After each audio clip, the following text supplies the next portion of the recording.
Dostlar yaxshimi? Futbol havaskorlari uchun katta xo'sh xabar.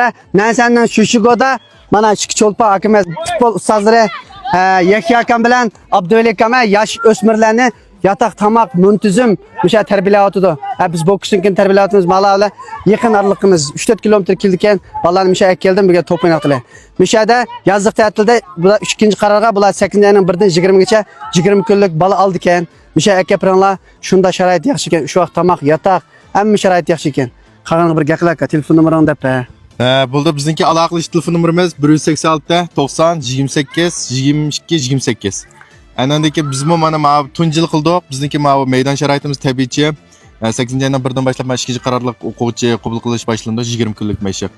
Mishta to'pni yaxshi ko'rdigan, mishta o'zi dulim, mishta turmush kechirishni, misha kelib tiyan qilishni, texnikum yaxshi mashq qilishni arzusi borlar bizlar aloqalashishni chin ko'nglimizda umid qilamiz. Kasanlar bolalar bu yerda shunda bir xushal 20 kunlikni o'tkazalay deb o'ylayman. Endi men Abduvali Beshkazga kelsam. Yaş o'smirlarga. Qanday yaxshimi? Mening ismim Abduvali. Biz birinchi qitimliq, birinchi qarorliq Shalingning tamomlash oldi turyapmiz.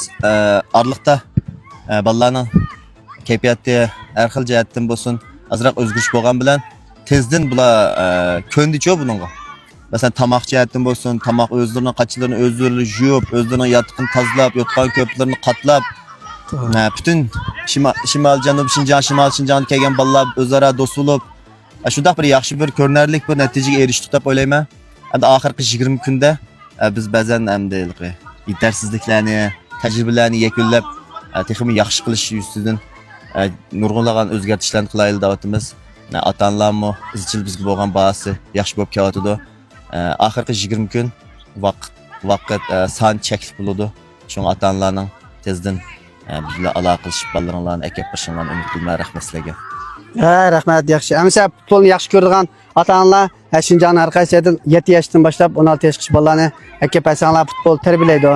Men akab pasangdan boks tarbiyalayman. Aloqalashishni Murash abay deb badi ekan. Rahmat amsa. Yaxshi yuraklarni berib qo'yinglar, imkoniyatni berib qo'yinglar, futbolni yaxshi ko'radiganlar. Xo'p belgilarini yo'llab qo'yinglar menimcha. Rahmat. Rahmat.